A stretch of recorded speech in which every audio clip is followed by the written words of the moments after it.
Look at a length of rail. Look at a cutting. Hear the song of a wheel as it speeds along the rail. Look at a viaduct or a tunnel, and the names of the railway pioneers come quickly to mind. Stephenson, Hackworth, Gooch, Brunel. But look again and conjure with the names of Gypsy Tom, One-Eyed Conran, Black Hank, and Devil Driving George. For after the planners, the surveyors, and all the gentry associated with the building of Britain's early rail system, came the navigators, hordes of men of every class and creed who gathered as many as 15,000 and 20,000 on one stretch of line to work and live together in the excavations which in concept alone swallowed up the task of the pyramids of Egypt and even the Great Wall of China. Navigators, the name given to the canal builders of the 18th century. Inheriting this name, but shortening it, the navvy, the railroad excavator of the 19th century, is one of the last examples showing the callous value placed on human life. For although this was the age of the exploitation of mechanical invention, it was to be the brawn, the muscle, and the pick and shovel of many thousands of navvies that would excavate, blast, and tunnel their way over the length and breadth of the country to provide a railroad system of some 38,000 miles. In an age of lives that were spent in factories and sweatshops, there were 200,000 who had their freedom, of a kind. It was in the freedom of the open air that the legend of the navvy grew up around known facts. Facts that said a man could shift 20 tons of earth a day. That's upwards of 14 wagon loads a day. And a wagon was reckoned to hold 2¼ cubic yards of earth. Some men filled 16.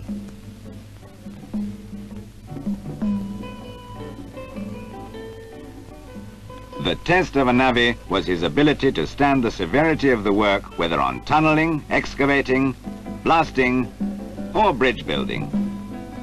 It was the working together, the living together by the line, and the ability to go up and away with the line to new works. Eating and drinking like a navvy was a test as well, and the day's edition of Punch did him no injustice. 2 pounds of beef and a gallon of beer a day, and the man was accepted.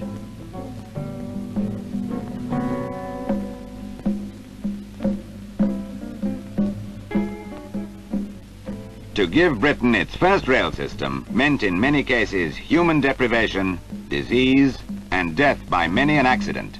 We stood clear of both lines and were watching the train coming up with a full head of steam on the strain, when suddenly one of the men gave a shout. "There's a shovel against the rail, look out!"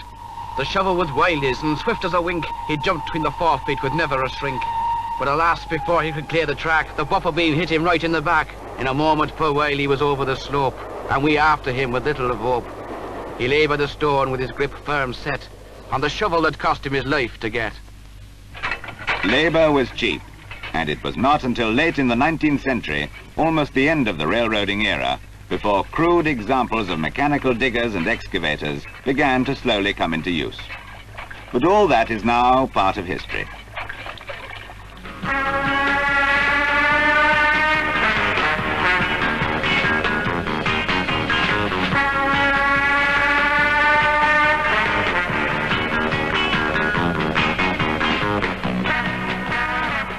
Today, the modern mechanical excavator is the backbone of a new era, the era of motorways and of the men who build them.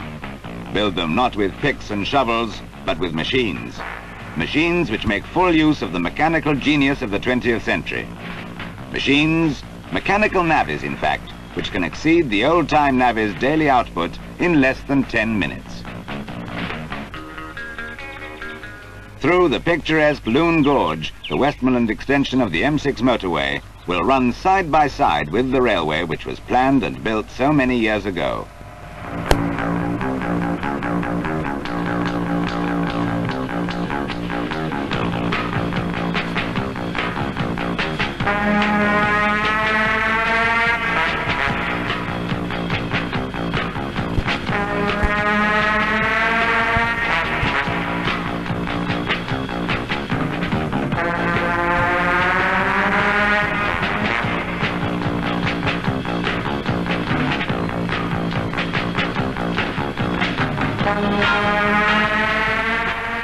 In the same rock-laden terrain, where the one-eyed Conrans and the Black Hanks picked and shoveled their way through tons of rock, one man, one machine, a 6C with ripper attachment, will rip their way quickly and comfortably through this merciless tunnel.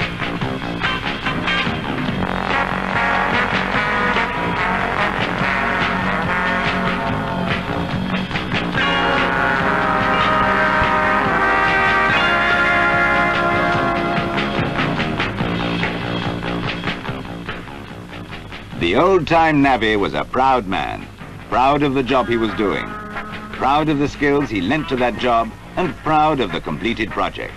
And make no mistake, this outlook has changed little over the years. Today it is the machine operator who is proud, proud of his machine, proud of the skills lent to him by the machine, and proud of his own skill in handling this mechanical genius, the modern navvy.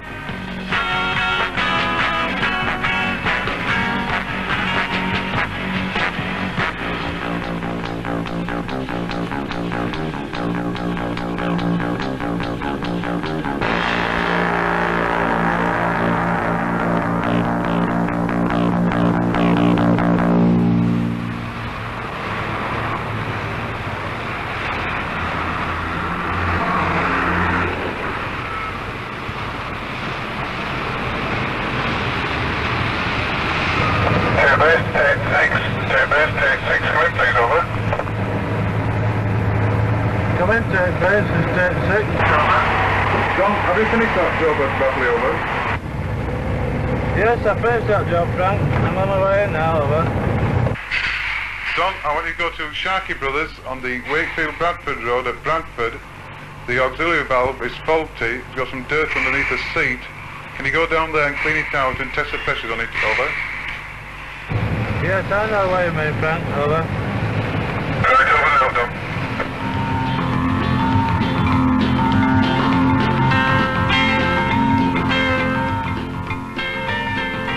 A fast and efficient service.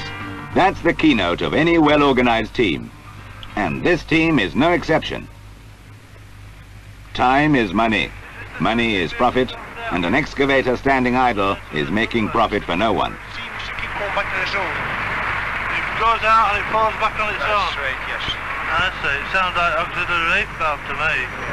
I think we're better. It's up to this man, the JCB service fitter, to diagnose the fault, correct it, and get the machine back to work just as fast as is human. Seems to keep going back to its own.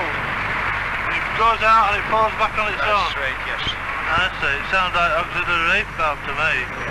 I think we're better. It's up to this man, the JCB service fitter, to diagnose the fault, correct it, and get the machine back to work just as fast as is humanly possible.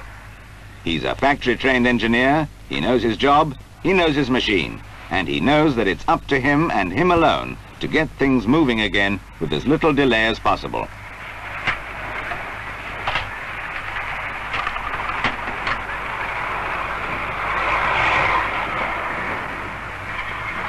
Everything to hand. That's the answer. No time wasted here in getting the job started.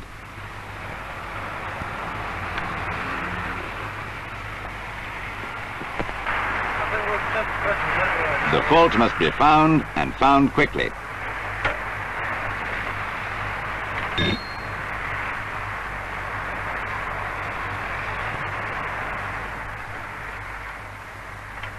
Test and retest. Observe and analyze. That's as much part of a good service fitter's job as the pure practicalities of the repair itself.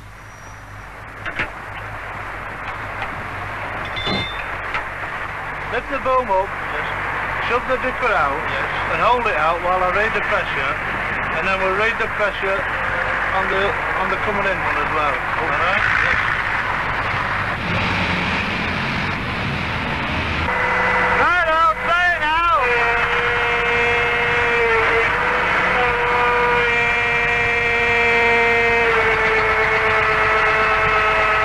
Okay, other way!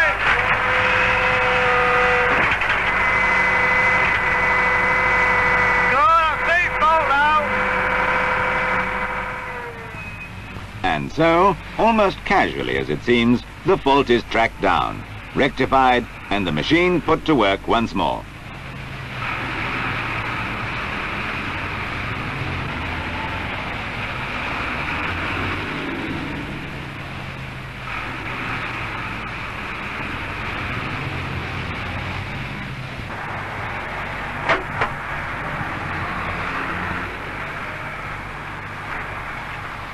Take 6 to base, take 6 to base, come in please.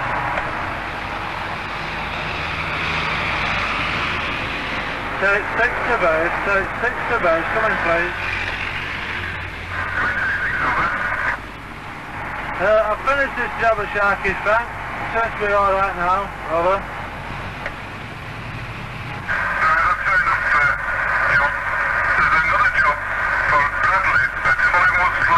The machine is a JCB BC. It's ready now for its 200-hour speed service, over. Yes, turn on the machine. Thank you, over now. Thanks to radio control, that particular excavator was working again within 45 minutes of the service call being flashed over the air to Tate JCB Limited, the main JCB dealer for most of Yorkshire. But by no means all service work is carried out in the field. Here in Tate's main workshop at Morley, near Leeds, the reconditioning of used machines and the overhauling of older plant is all part of the company's full service facilities. A fully stocked, well-run parts store is as much part of good service as the factory-trained fitter himself.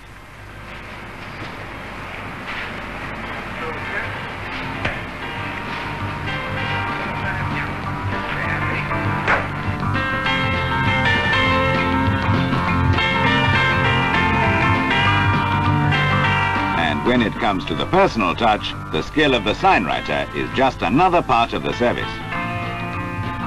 For it is good service on which a company such as Tate JCB Limited has over the years built up its excellent reputation.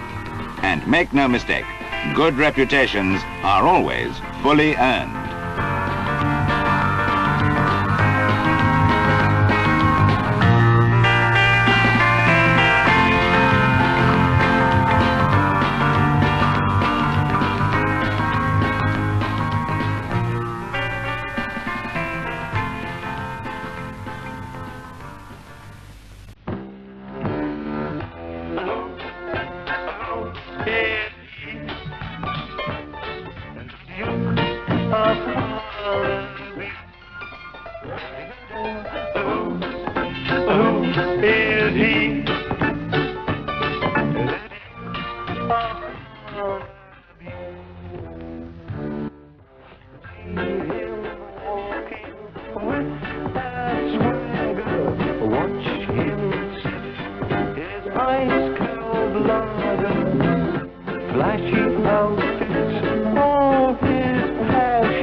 Hello? I've seen you somewhere before. Wonder what you're doing in Carnaby Street. Who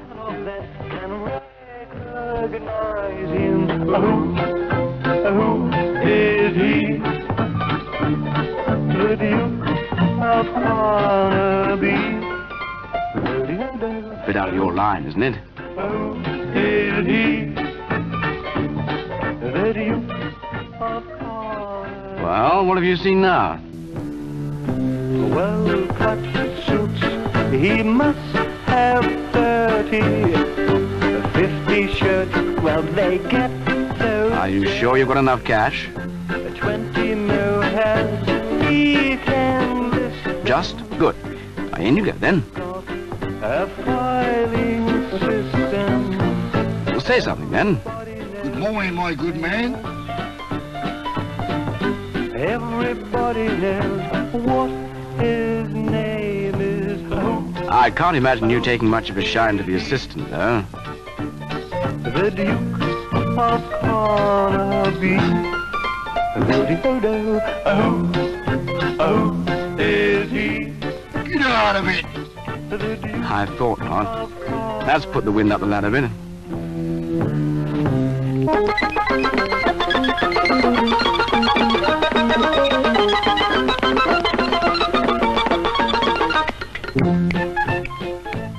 Well, what's this then? Well, there's a suave-looking character in all that gear. Say bye-bye to the man. Nicely now.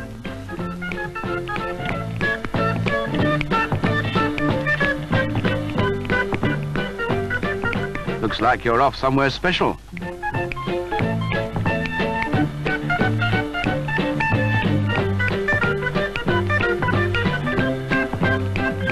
You know something? That looks a very practical outfit to me. Toe protector boots.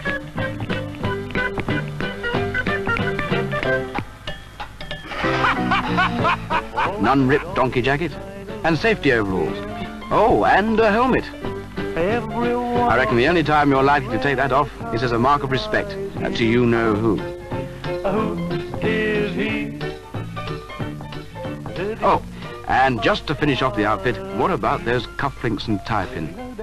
You know, you need to be well protected with all those pigeons about. Mind you, that outfit is designed to protect the JCB operator from a bit more than just pigeons. But I'm not so sure you could really have bought all that in Carnaby Street, could you?